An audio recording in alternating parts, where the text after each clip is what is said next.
Alô pessoal, a paz de Cristo a todos. Uma boa noite, um bom início de semana. Vamos aqui a mais um vídeo com a ajuda de Papai do Céu, se assim Ele quiser nos ajudar. Vamos dar uma olhada aqui na carta aos Hebreus, capítulo 1, e possivelmente Colossenses também, capítulo 1, a partir do versículo 15. Interessante é que se nós de fato nos dedicássemos a estudar as Escrituras, pelas Escrituras, a procurar compreender o texto, o que ele diz de fato, e não tentar compreender o que as denominações, o partido que porventura a gente faz parte, diz acerca daquele texto, nós teríamos uma compreensão muito mais profunda das Escrituras do que a que nós temos, principalmente agora, que é mais artificial. A Bíblia é usada apenas para a gente desenvolver ideia em cima de tema, de acordo com a nossa conveniência, ignorando o sentido do texto e a ideia real que o escritor bíblico quis dizer. Quando eu pego o livro de Neemias, no capítulo 8, e vejo ali Esdras lendo o livro da lei, e os seus auxiliares interpretando para que o povo compreendesse o sentido da coisa, de modo que o povo começou a chorar, porque eles compreenderam, eles entenderam, não apenas entenderam, eles compreenderam a profundidade e por que eles passaram por tudo que passaram. Quando Neemias lia em hebraico e os seus auxiliares traduziam simultaneamente, dando o sentido da coisa.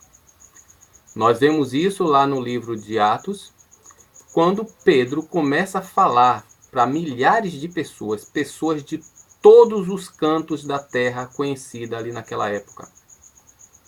É só você ler todo o capítulo 2 e o 3 de Atos. Você vai ver que Pedro, ele explanou as Escrituras, explicou de tamanha forma, ficou tão claro, tão explícita, que o povo começou a chorar, ou começou a se tocar, eles caíram em si. Disse que o texto sagrado que eles sentiram como se uma espada tivesse traspassado a alma deles. E eles se sentiram numa situação tão miserável que eles disseram: Senhor, o que é que podemos fazer? Aí Pedro diz o que ele devia ter fazer. O problema é que a gente tenta colocar hoje em dia, empurrar, né, goela abaixo, ou então colocar na cabeça das pessoas umas ideias que nós temos de acordo com a denominação, que nós nem mesmo nós compreendemos, sabe? Porque a pessoa tem que receber e pronto. A gente não faz o papel da luz e do sal. Jesus disse o quê? Que nós somos o sal da terra. O que é que o sal faz? Você pega um feijão, sei lá, uma verdura, uma mera batata que você bota para cozinhar. Se você não bota uma quantidade correta de sal, o que é que ela faz? Ela fica insossa. A palavra insossa no grego e no hebraico é um termo metafórico, na verdade. A ideia real é sem lógica, sem sentido. Você vê, não, isso aqui é batata? Aí quando você bota na medida o sal, que o sal potencializa a batata, ela não muda a estrutura, né? Que a ideia dos crentes é mudar o estereótipo da pessoa, né? Você tem que mudar as vestes, tem que mudar o cabelo, não pode... Não. O sal entra nas coisas e potencializa o que há de melhor nelas. A ideia disso é o quê? Dá sentido, dá lógica. Qual é o sentido da vida? Quem é você e por que você existe? Qual a finalidade da sua existência? Esse é o primeiro sentido que nós temos que fazer. Trazer para a pessoa, ativar na pessoa, na mente dela, o sentido da existência dela. Em segundo lugar, é a luz. O que é que a luz faz? A luz, ela reflete nas coisas e permite que os seus olhos transmita para o cérebro, e o seu cérebro processe e decodifique o que é que está na sua frente. E você quem toma a decisão. A luz nunca vai decidir por você. Ela vai refletir nas coisas, você vai enxergar e você vai tomar a decisão. Nesses dois casos, gente, Você não consegue enxergar o sal dentro das coisas. Só quando você experimenta é que você vai saber se está ou não o sal ali. Então você não enxerga o sal quando ele se introduz e começa a potencializar as coisas. O problema é que os crentes, onde chegam, eles chamam atenção. Você pode ver que Jesus, só quem precisava de Jesus que conseguia chegar até ele. Jesus, com 3 anos e meio de ministério, precisou um dos discípulos entregar e dizer, é este daqui, o que eu der o beijo é ele. Você vê que um mensageiro de Satanás, quando ele entra para poder influenciar, como hoje tem várias instituições secretas aí, eles estão dentro do Congresso, estão no banco, estão em tudo quanto é canto, você não sabe. Às vezes a pessoa morre e sai dali e você não sabe quem é. Quando vai descobrir, já é tarde demais. Tudo que Jesus fazia era em secreto. Raras coisas ele fazia assim em exposto, que geralmente era o quê? Ensinar as escrituras. Então quando você olha para a panela, para o prato, ou até para um copo, você só vai saber se a coisa está salgada ou se está doce se você experimentar, se você provar. A olho nu você não vê. Por isso que Jesus disse que nós temos que ser simples como a pomba e prudente como a serpente. Assim como o sal você não consegue enxergar dentro você só enxerga o sal dentro quando está na panelinha, quando está no saleiro ou no saco. Nas coisas, para influenciar, você não vê, não enxerga.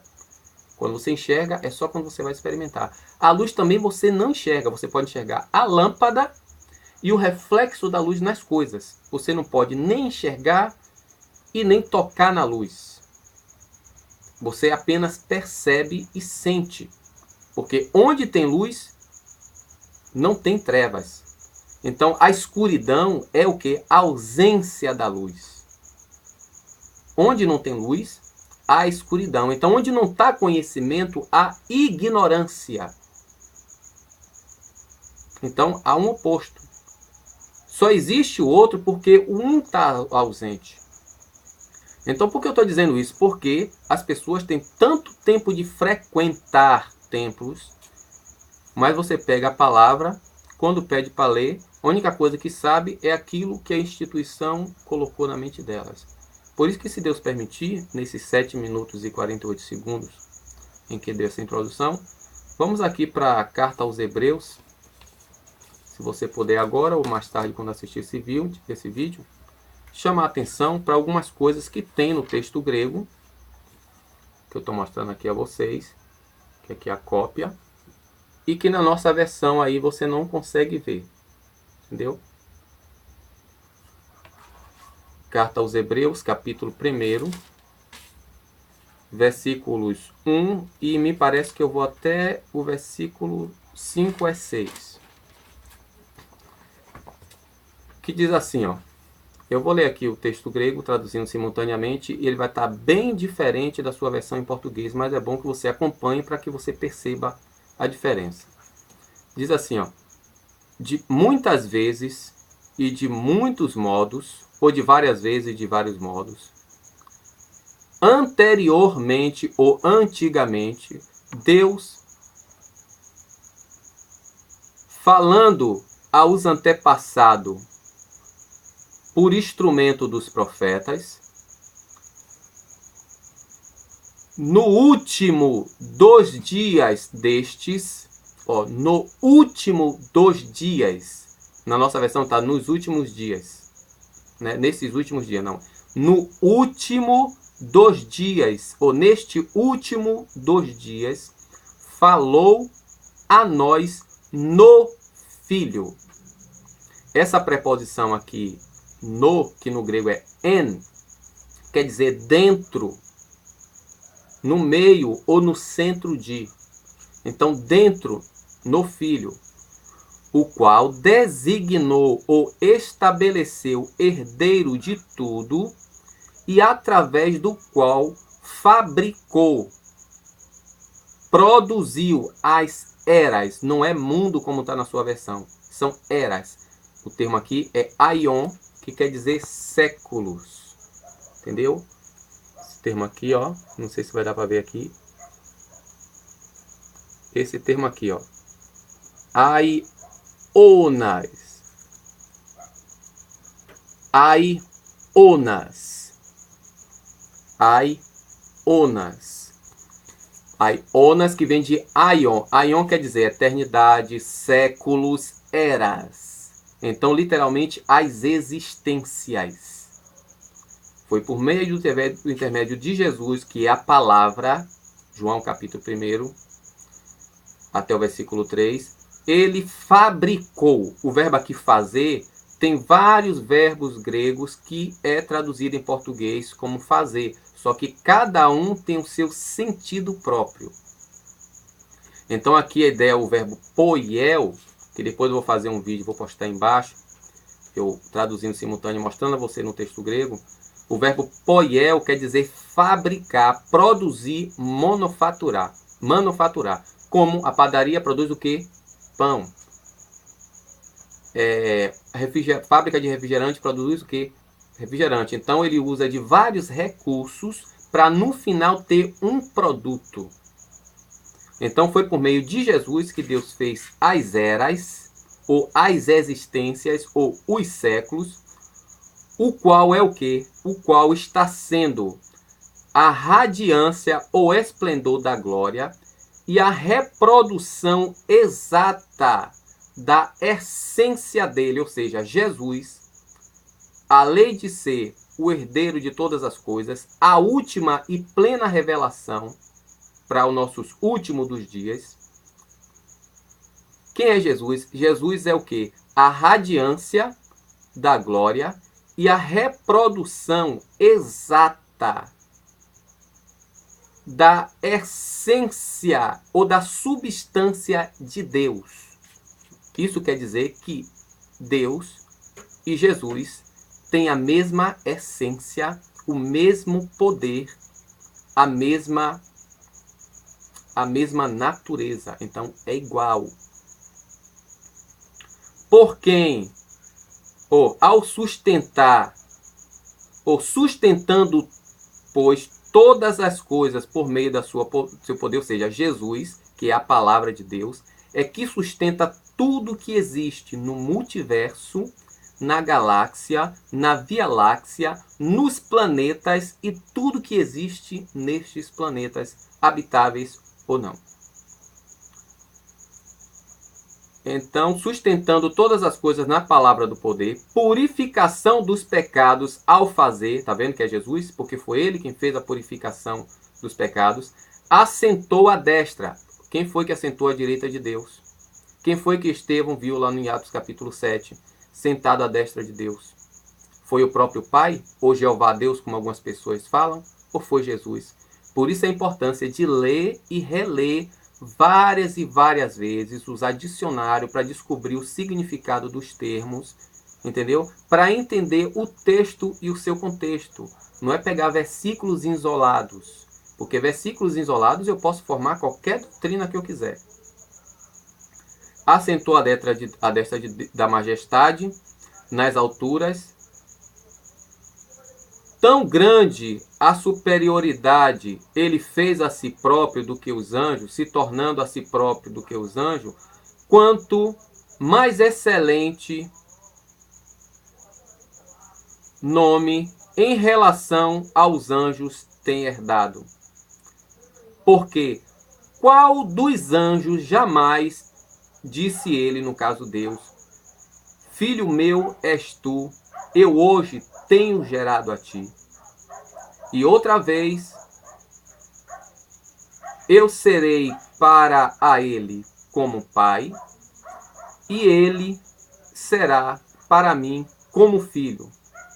Quando outra vez ele introduz o protótipo, que na nossa versão está como primogenes, monogenes, único gerado, protogenes, primeiro gerado. Jesus é prototocon, protótipo em português.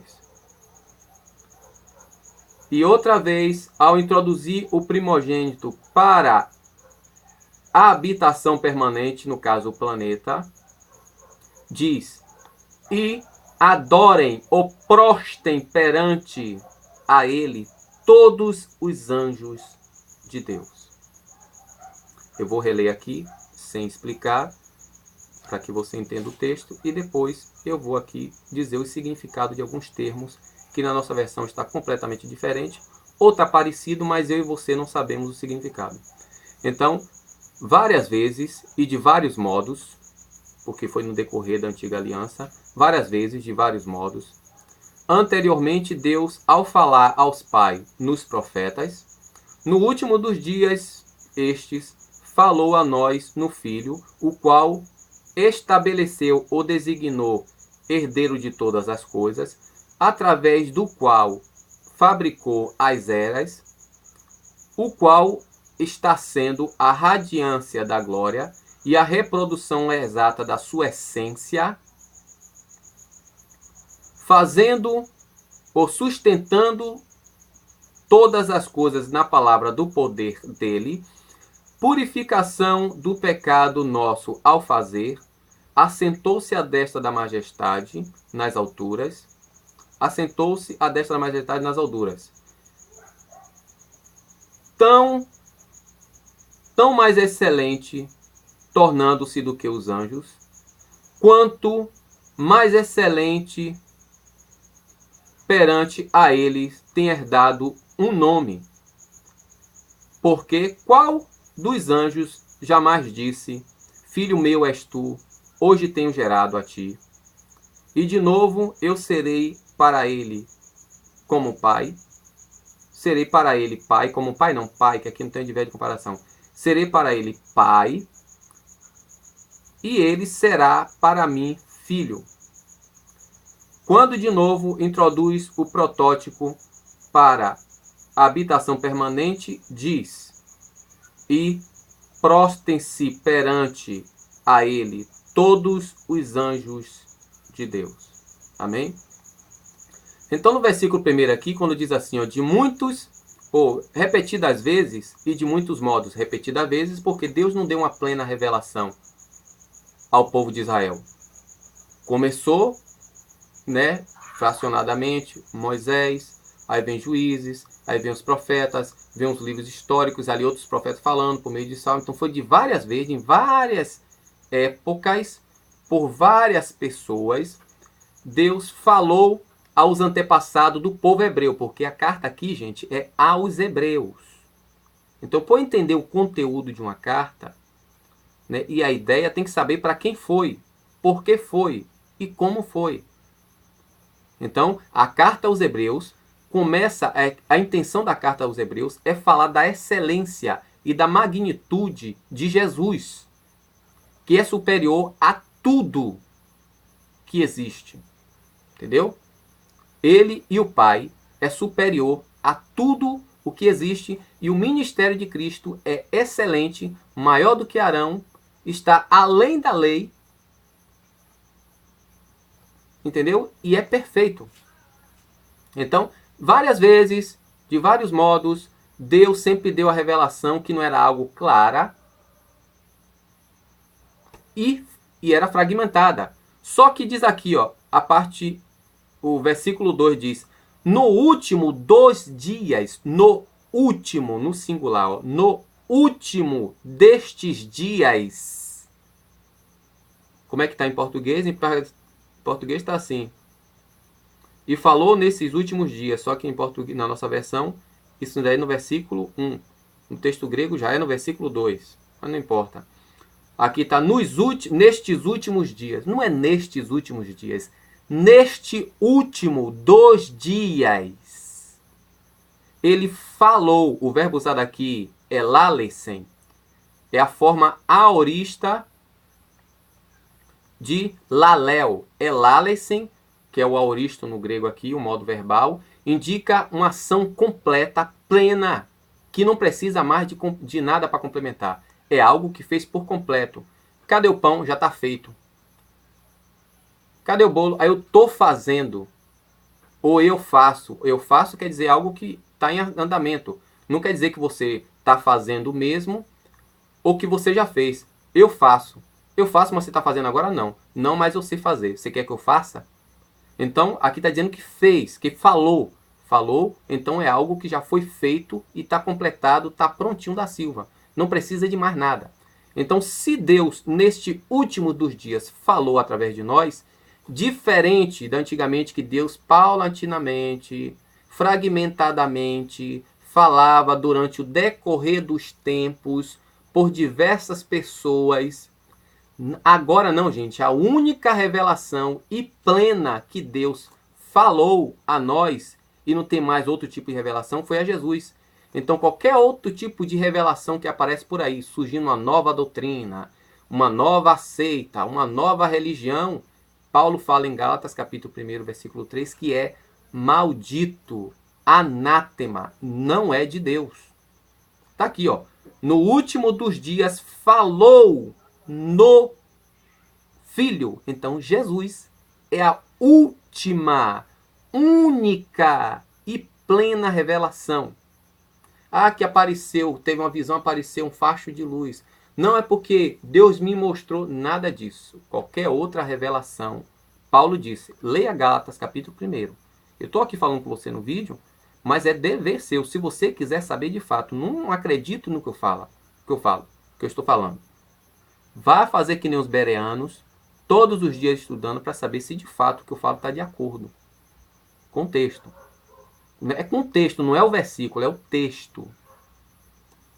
Então qualquer outro tipo de revelação que vinha aí, rejeite. Só Jesus. Não é denominação tal, não é profeta tal, nada disso. Jesus. João capítulo 15 ele disse, ele é a videira, se nós não estivermos conectados nele, seremos como aquela vara, aquela galha da árvore que quebra. O que acontece com o tempo? Ela se seca e morre. Entendeu? Então, sem Jesus, meu querido, nada. Ah, mas eu pertenço à igreja. Sim, em primeiro lugar, igreja é outra coisa que não convém falar aqui no vídeo que eu já falei no meu canal, que eu vou deixar aí embaixo para você entrar e saber lá no meu canal o que significa o termo igreja. Então, Deus falou de forma plena e completa por meio de Jesus, do Filho, o qual ele estabeleceu herdeiro de tudo, e foi através do qual ele fabricou as eternidades. Na nossa versão está fez o mundo. Não é mundo, gente. O termo aqui é aionas, que é a forma acusativa de aion. Aion quer dizer eternidade, século ou era. Então, as existências que existem, que nós conhecemos aqui nesta realidade, e que vai além da nossa realidade, tanto as coisas visíveis como as invisíveis, Deus, por meio da sua palavra, que no hebraico é dabar, no grego é logos, ele fabricou, produziu tudo. João capítulo 1. Todas as coisas foram feitas por ele e para ele. E sem ele, nada do que foi feito se fez. Apesar das pessoas dizerem, não, Jesus é o arcanjo Miguel. Não, gente. Jesus é Deus, é a manifestação de Deus por meio da sua palavra. E o que é a palavra? A palavra é gerada por você. É você. E a sua palavra tem o peso, a essência e a influência que você tiver. Se eu e você não tivermos peso nenhum, nem influência nenhuma, a nossa palavra não vale nada. Mas quando você tem um poder como um ditador, vai ser assim, acabou, meu filho. Como um rei, não é isso, acabou. Um presidente não é lá essas coisas. Mas quando se fala de um soberano, a palavra dele tem muito peso, tem muito valor. Entendeu? Então, foi por meio dessa última e plena revelação que ele produziu as existências e que é ele, o qual, versículo 3, o qual, sendo a radiância, o que é radiância? O esplendor. Pegue dois fiozinhos de fraca potência. Quando você liga um no outro, o que é que faz? Pá, pá, pá. Isso é aquele facho de luz, né? Aquelas faíscas. Aquilo ali quer dizer radiância ou esplendor. Quanto maior é a energia, é o poder, a potência. Na nossa versão é liga, desliga. No inglês é o que? Power. O que é power? Power é força, poder. Quanto maior a força, quanto maior o poder, maior é a potência da explosão. Maior é a magnitude da radiância e esplendor. Quanto maior a potência, ela pode ser vista e sentida, ou até percebida, o mais longe, né, nos lugares mais remotos. Então, a ideia de radiância é o quê? É a manifestação física de uma energia que ela por si só não se manifesta, mas quando há um choque, há uma explosão, ela se manifesta de modo que a pessoa vê. Você olha para o poste ali, tá aquele fio de alta tensão, 11.000 volts. Sim, mas ninguém nem liga. Mas quando há uma explosão, né, pum, todo mundo chama atenção, a pessoa observa. Porque se manifestou fisicamente aquilo que não é perceptível na sua normalidade.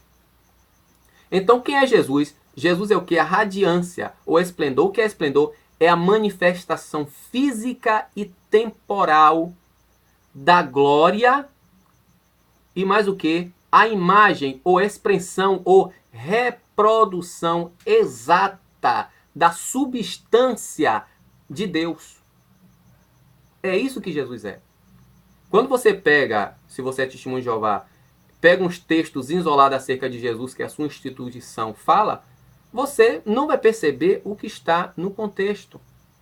Porque cada termo, gente, cada partícula em um texto tem a sua função sintática e morfológica, tem o seu significado. Como de 30 anos, 40 anos para cá, as escolas formaram um bocado de analfabetos funcionais que lê e não sabe o significado, você pega Estação da Lapa. Por que o nome é Estação da Lapa? Aí você vai para o dicionário. O que significa o termo Lapa? Lapa é uma cavidade, é uma gruta. Então, como a Lapa ali é um lugar que é uma gruta, tem uma aparência de uma gruta, botou o nome de Estação da Lapa. Então, tudo tem o seu significado. Quando você apenas frequenta umas igrejas, a testemunha de Jeová ainda acha que estuda, porque decora as doutrinas da facção. E quando é um neopentecostal que só vai fazer campanha para poder ganhar dinheiro? Não, você vai dar o seu tudo e vai só pensar somente em crescer. Crescer de forma monstruosa, né? Não é crescer trabalhando, que a Bíblia diz que do nosso rosto é que nós comeríamos todo dia da nossa vida. Então Jesus, ele é a manifestação física e temporal da glória, versículo 3 do capítulo 1 de aos Hebreus, e é a reprodução exata da substância dele, do Pai. Está aqui no versículo 1. Deus falou, né? Deus, de Deus. Tem mais ainda. Sustentando todas as coisas na palavra do poder dele. A palavra sustentar aqui, esse verbo no particípio, que é feron, que vem do verbo ferel. O que é ferel? Ferel é aquilo que acontece numa planta. Como é que sai a fruta de uma planta? De dentro da planta brota o que? Brota a flor. De dentro da flor sai o fruto.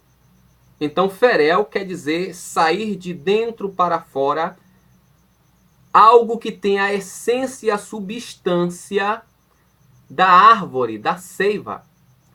Você vai numa mangueira, tem aquela parasita, aqueles pés de planta, aqueles parasitas na mangueira. Quando você corta aquela planta e espreme, tem cheiro de manga. Oh, mas não é mangueira, mas por ela estar ali enxertada na mangueira, sugando da mangueira, ela tem a essência da mangueira nela, como a laranja-lima. Por isso que Jesus disse que ele é a videira verdadeira e todo ramo que não está nele não dá fruto. Então, se nós estivermos apenas conectados na doutrina da denominação, a gente só vai se manifestar as características da denominação. Você vê, testemunho de Jeová com a pastinha na mão. Adventista do sétimo dia, você vê pela característica do sábado e daquela tochinha. Assembleia de Deus, igreja pentecostal e neopentecostal. Assembleia de Deus chama divina, Deus é amor. A Deus é amor é chama divina pelo cocó, vestido todo branco que a pessoa usa, né? Ou então até aqui a gola.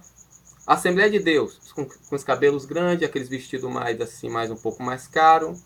Aí Batista, cabelo cortado, brinco, não sei o que. católica. Então você só vê o estereotipo da denominação.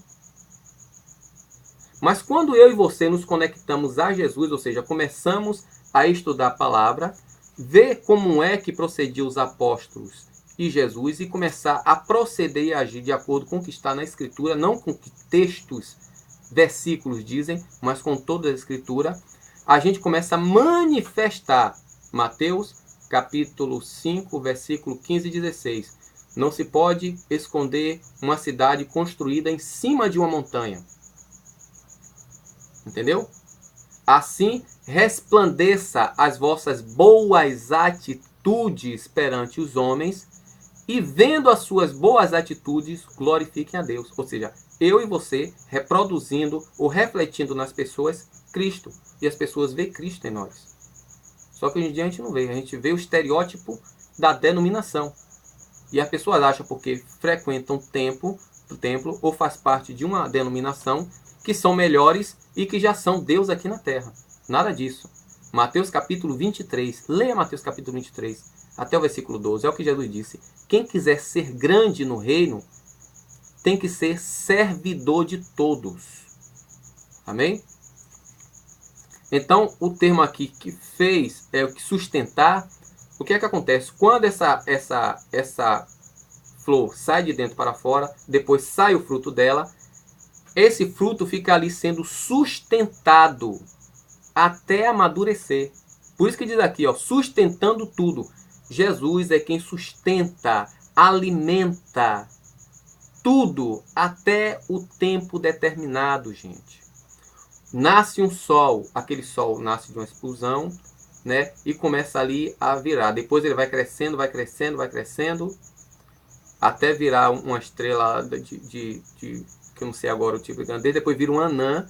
Aí vai, aquela luz amarela começa a ficar vermelha, de vermelha começa a ficar branca, até ela morrer. Quando morre, se torna uma grande pérola, uma pérola gigantesca.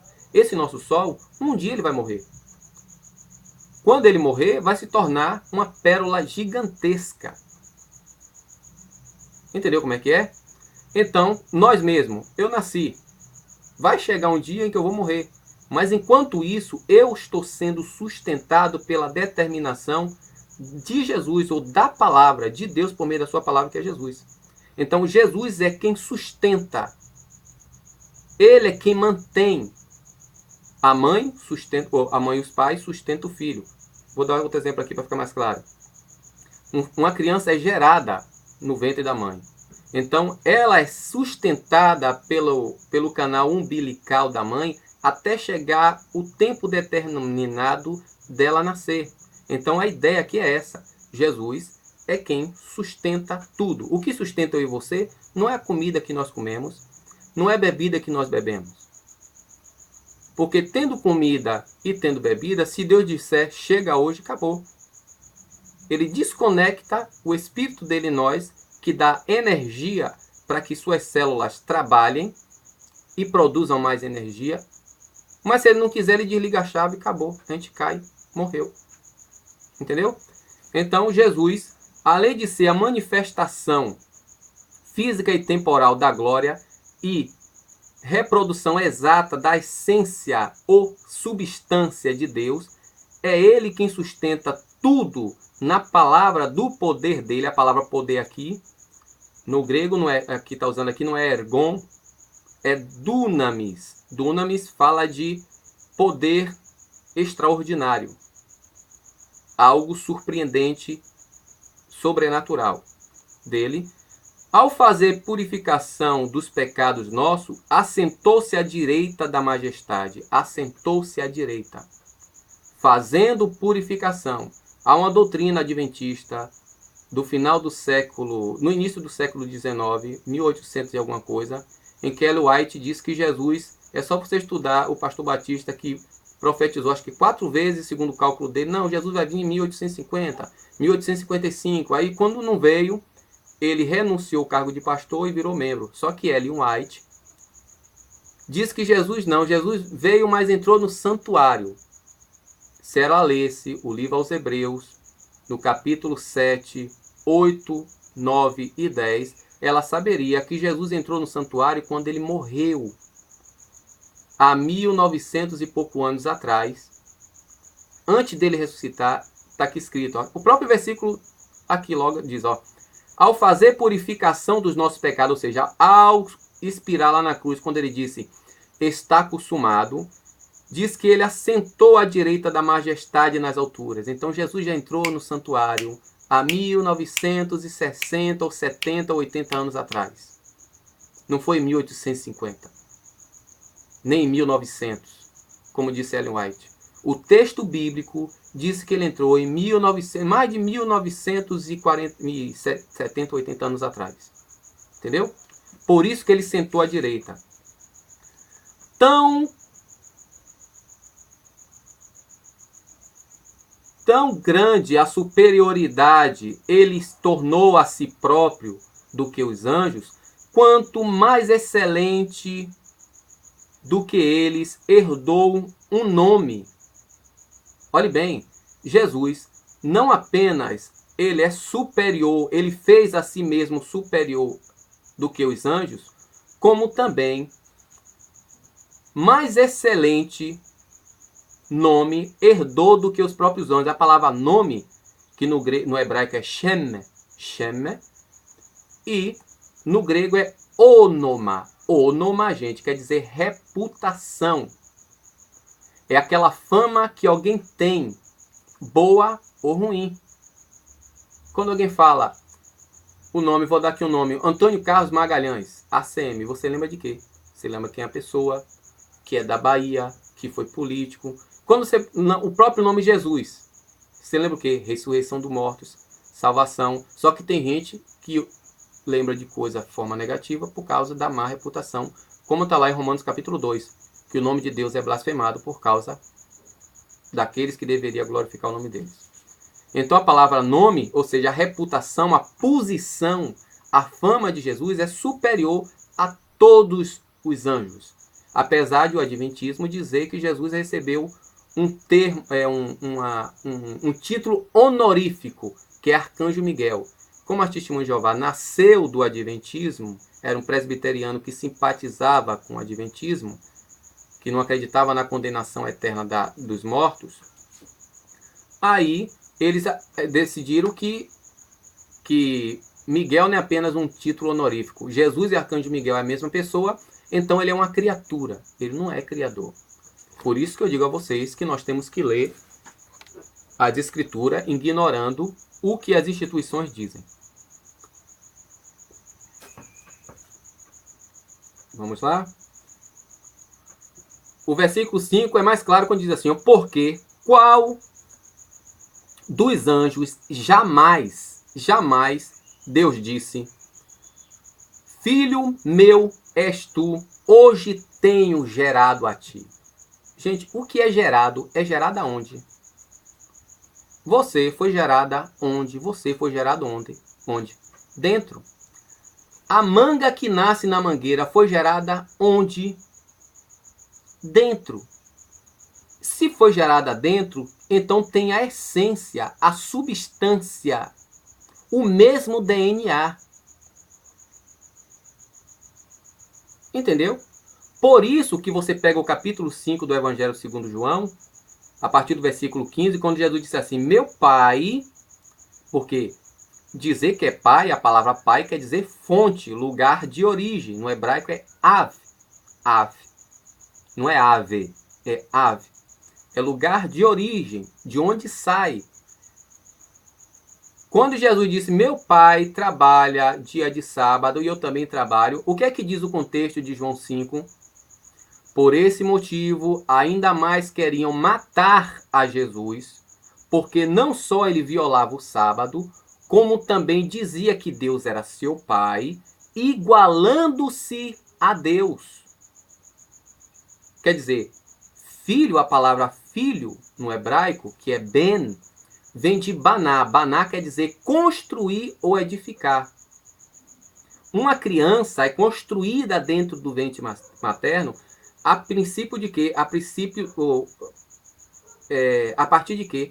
A partir das características do DNA do pai e da mãe, que ali vai ali, ó, aqueles que eu esqueci agora o termo, não tenho muito vocabulário para usar.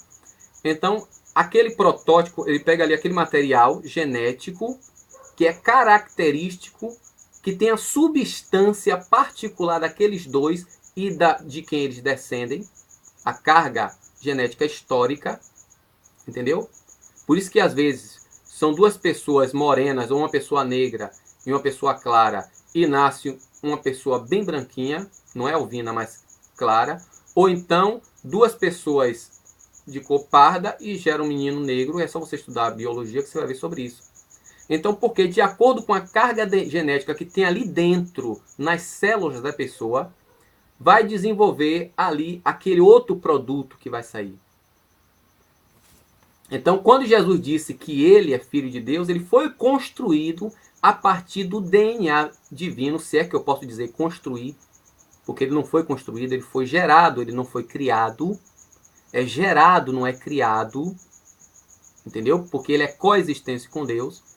Então, a partir do momento que diz aqui, filho meu és tu, hoje tenho gerado a ti, entendeu? Baná, vem o termo ben ou bait. Ben, filho, masculino, e bait, filha, é feminino. E vem o termo que?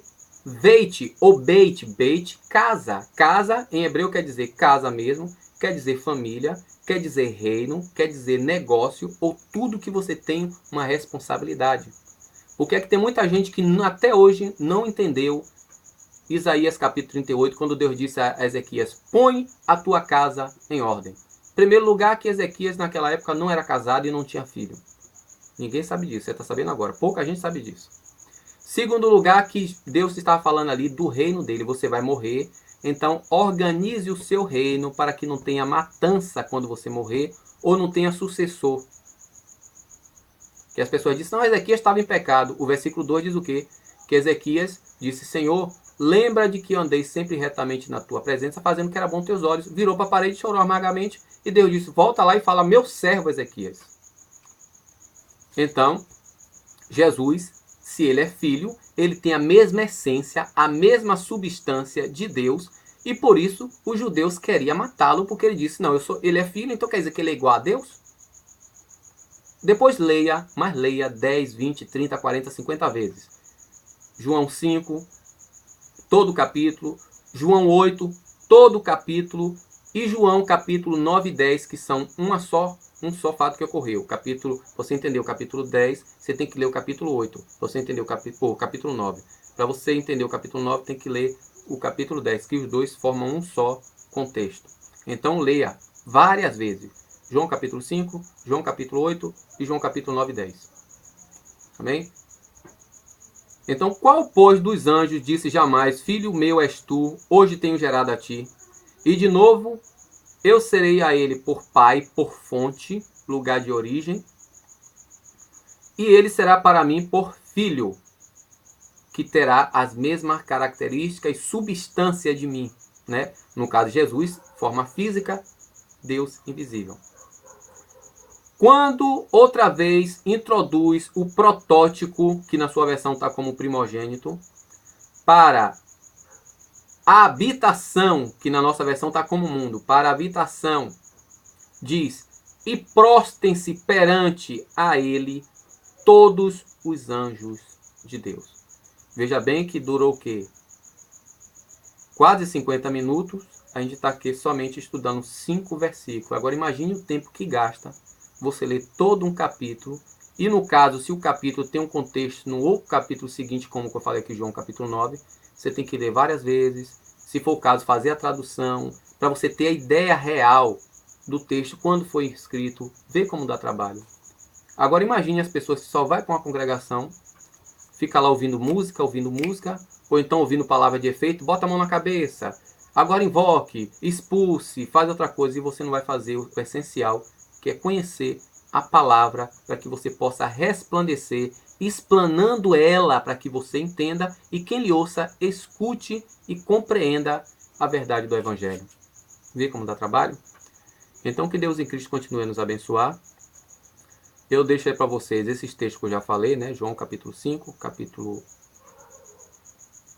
8, capítulo 9 e 10.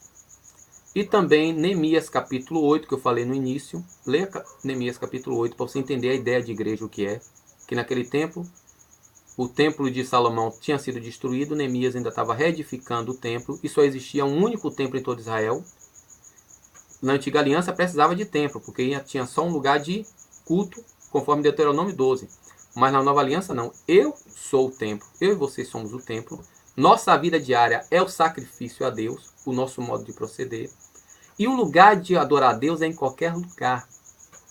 Aí você lê Neemias capítulo 8, João capítulo 4, que Jesus fala com a samaritana, nem nesse monte nem em Jerusalém, Mateus 18, 20, onde estiver 2 ou 3. E leia também Atos capítulo 2, 3 e 4. Estes texto que eu estou falando a vocês, vai esclarecer muito a mente de vocês, vai ampliar muito a mente de vocês acerca do que é ser igreja e acerca de quem é Jesus e o nosso propósito. Entendeu? Deus em Cristo continue nos abençoar.